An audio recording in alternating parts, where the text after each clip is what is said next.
Alright, hello everyone. Here I'm speaking in front of you as a delegation of the Australia, and let me introduce myself. My name is Komang Hapsari from 11 Science 1, and here I am delegation of Australia and as a committee of politics. Hello, my name is Putu Nirmala Trisna. I'm from 11 Science 1 and I'm as delegation of Australia, committee of Human Development. Hello, my name is Windi Cahyani. I'm class 10-6. I'm committee of economic. Okay. So let us present our presentation, and here are our topics. The first one is country profile, and the second one is economy, and then education, politics, also human development, and also law. And then the first one is about the country profile. Here you can see in the PowerPoint. So let me explain it to you. So Australia is officially the Commonwealth of Australia is a sovereign country comprising the mainland of the Australian continent and the island of Tasmania and numerous smaller islands. Australia is the largest country by area in Oceania and the world's sixth largest country. And Australia is the oldest, flattest, and driest inhabited continent with the least fertile soils. It is a mega diverse country, and its size gives it wide variety of landscape and climates with deserts in the center and tropical rainforests in the northeast, tropical savannas in the north, and mountain range in southeast. And then next topic is economy. Okay, Australia is one of the strongest economy in the world, with economic growth pick up and rising dropping to a generation low. According to the Australian standard of living has also improved markedly and continues to grow. Australia, who has a sound, stable and modern institutional and regulatory structure that provide clarity to the business world and offer a welcoming investment destination.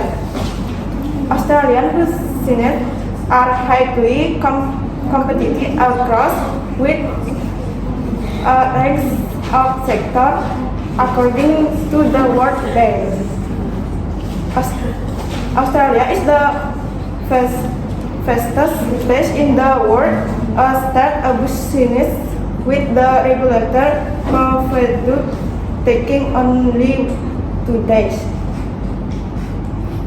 However, due to the COVID-19 pandemic, the Australian economy shrank by 1.9% in the third quarter.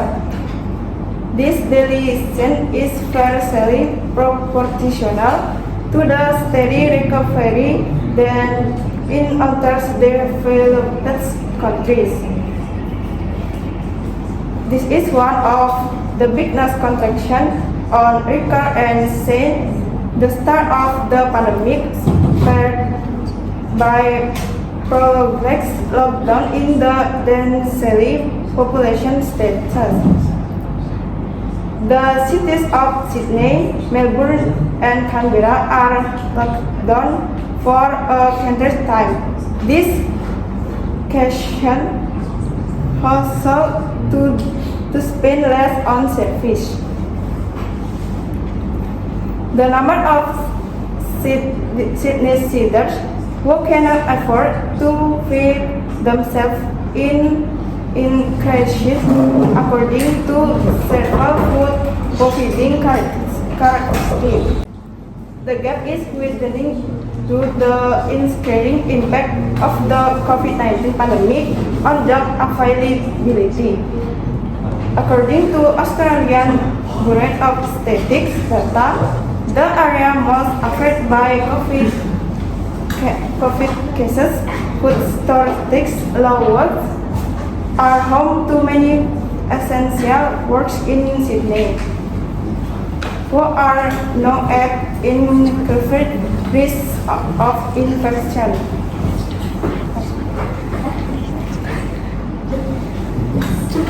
Alright, the next one is about the education, but we have some trouble in education, so we have to move on to politics. Alright, so I will explain about the politics in Australia. So the first one, Australia's system of government is built on a liberal democratic tradition. The Australian colony inherited an electoral tradition from England, which included limited suffrage and general and multiple voting. The Australian government is based on a popularly elected parliament with two houses. The first one is the House of Representatives, and the second one is the Senate. And then the ministers appointed from these two chambers exercise executive function, and policy decisions are made in cabinet meetings. Ministers are bound by the principle of cabinet solidarity, which closely mirrors the British model of the cabinet being accountable to parliament. And then, although Australia is an independent nation, Queen Elizabeth II of England is also officially the Queen of Australia. The Queen appoints the Governor General on the advice of the elected Australian government to represent her. The Governor General has broad powers, but by convention only, acts on the advice of ministers in most matters. And then the second one is about the written constitution. In Indonesia is Undang-Undang Dasar. So, like the United States, but unlike the United Kingdom, Australia has a written constitution. The first Australia Constitution defines the responsibility of the federal government, which cover foreign relations, trade, defense, and immigration. Within the states, the Queen is represented by a governor for each state. Australia's High Court deals with disputes between the Commonwealth and the states. And then the second one is about parliamentary sovereignty. So the Australian Constitution defines the power of government in three parts. The first one is the legislature, executive, and judiciary. And then, but stipulates that members of legislature must also be members of executive. And then the government is formed by the party, or in Indonesia is partai politik. So by the party that is able to win a majority in the assembly. Senators are elected for a 6-year term, and in ordinary general election, only half of the senators face the electorate. And then we will move on to the political party. As I said before, partai politik. Okay, so Australia has 4 main political parties. The first one is the Australian Labour Party, or ALP, and then it is a social democratic party founded by the Australian Labour movement. And then I will tell you about some issue in political in Australia. Okay, the first issue is, no, it is the only issue. Okay, why is politics like potion for women in Australia? So there have been allegations of sexist and misogynistic persecution in recent times, as Australia has fallen in global rankings for the representation of women in politics. Australia seems to favor to the talkative and aggressive male who grew up in Canberra's atmosphere of political freedom. Because of this, the number of women politicians has decreased. This topic was also increasingly discussed because at that time, a young female comedian named Eurydice Dixon was raped and killed by an unknown person while walking to her house one night. Then a female politician said, "Actually, there is no need for extra protection if men don't rape women." And then, responding to that opinion, a male senator named David said, "You should stop making love to men." David, a liberal Democrat senator known for his controversial comments, refused to apologize. According to the observers, women more often to get seats in the Senate because the election used a proportional system. And then, for the solution, in my opinion, the solution for this problem, for the example, first, you as a woman must be braver to express your opinion. And then the second one, there is a tagline, girl support girl, where some girls support another girl. And then this can be used to strengthen the woman so that they are not oppressed by men, or when they are feel treated unfairly. And then the last one, or the third one, I will tell you, it is better if Australian people or residents are given more guidance regarding gender equality. where gender equality itself is an equal condition between man and woman in fulfilling rights or obligation. This means that women also have the same rights as men in politics or other fields in the surroundings. Alright, I think that's all from me. Thank you. And the next is about the human development.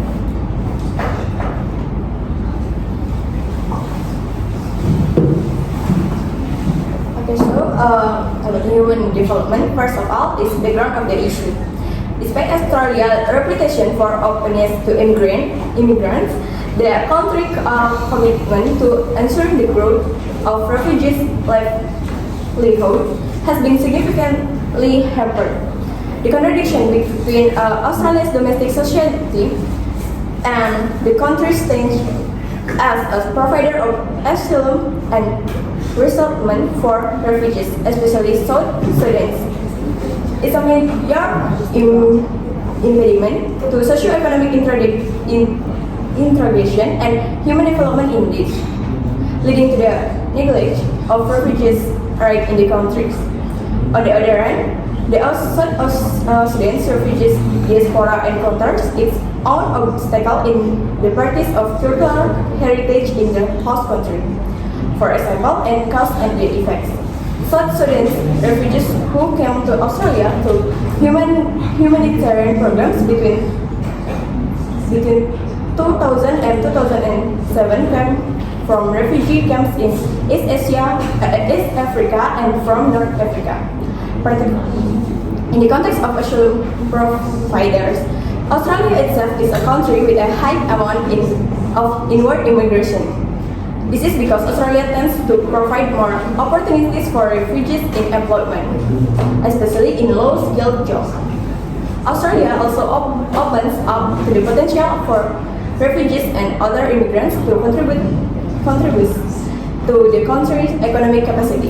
However, in this case, Australia must face a lack of domestic community support in providing permanent security and settlement for refugees as a far reliable group of people.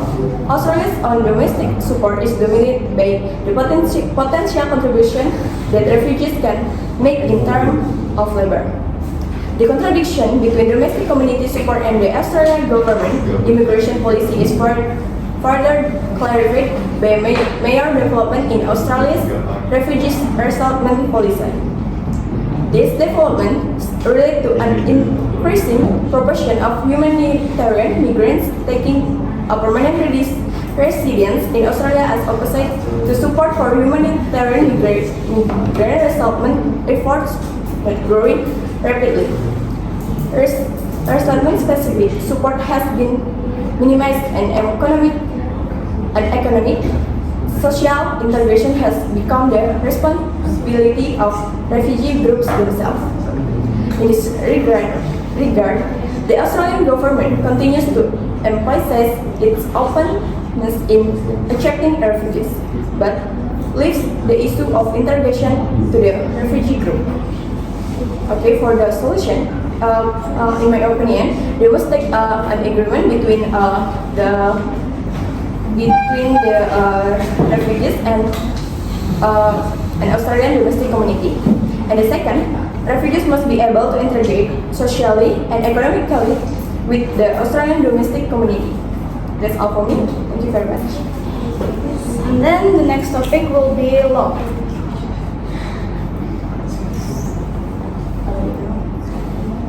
Okay, so actually the law is a topic for my friends that is sick right now. So we will move it to Dian. So Dian will explain it to you quickly. Okay.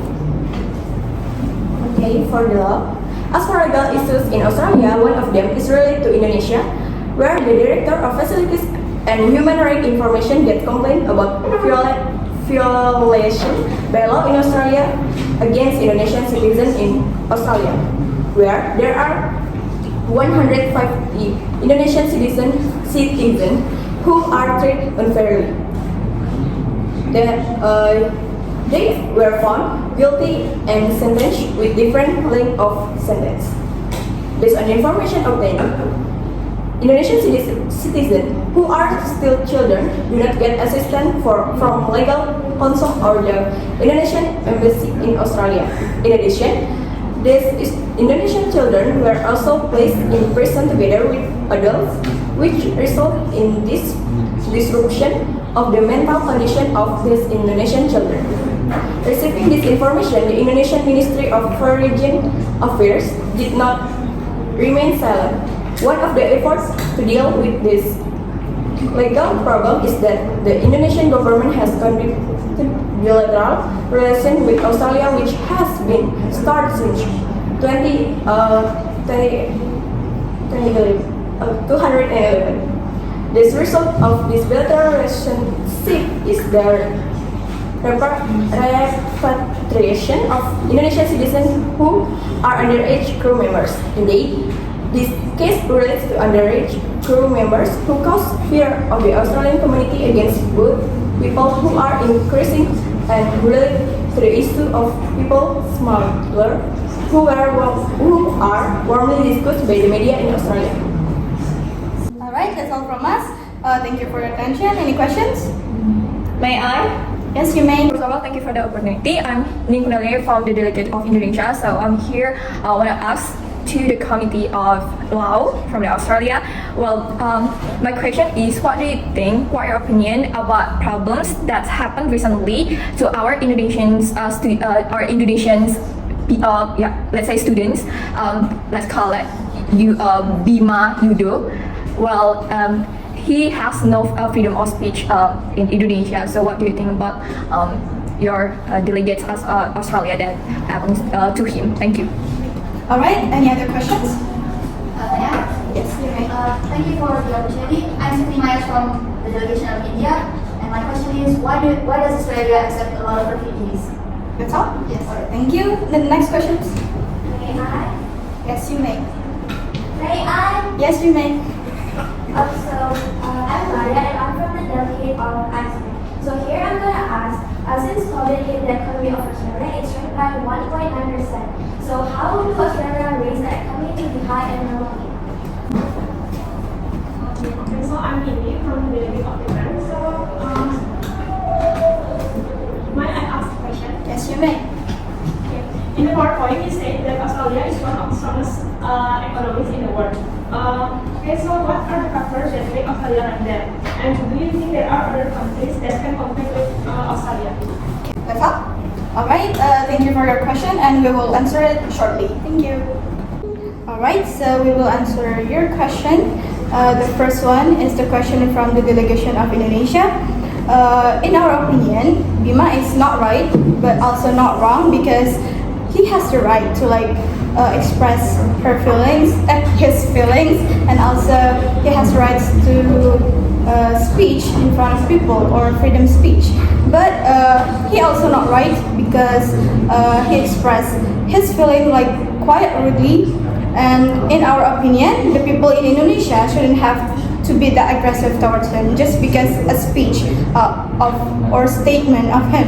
And then even though he expressed his statement quite rudely, we shouldn't have threatened him like that because every people has the rights to speak up about their statement or about their opinion. And then the second one is for the question from the delegation of Japan. In my opinion, no, it's actually a fact I found in internet. So Australia is a stable, culturally diverse and democratic society with a skilled workforce and a strong competitive economy. Australia is one of the most resilient hydro economies in the world. Australia has an efficient government sector, a flexible labor market, and highly competitive business sector. With abundant natural resources, Australia has had a high standard of living since the 19th century. And Australia also has made major investment in social infrastructure, including education, training, health, and transport. Australia is also a workforce of around 10 million is highly trained. Many senior managers and technical staff have international experience, while nearly half of Australia's workforce has a university, vocational or diploma qualification, and in a global economy, language skills are an important capability for the workforce in Australia. And the next question. Okay, let me answer the question from delegation of India. Why Australia accept the immigrants? That because Australia's small population had to grow to ensure the economic development and security of the colonies. Alright, the next question. Alright, I will answer question from the Iceland delegation how the Australia government handled the economy during the pandemic. To anticipate this situation, the Australian government has issued an economic policy to help residents. In addition, the Australian government also provide welfare guarantees for those whose jobs have been affected by the pandemic. The JobKeeper program is a policy that aims to provide incentive from of $1,500 Australian dollar twice a month for those whose income was affected during the pandemic. The JobKeeper program also provides benefit from those who do not have a job. These various social services have made the Australian community support and comply with the various police issues, so that the handling of COVID-19 can be carried out effectively. So in conclusion, we hope that Australia can be better in the future, and I hope Australia can be a better place for all the people. Alright, thank you so much for your attention. I think that's all from us, and we hope you guys have a nice day. Thank you. Thank you, Australia.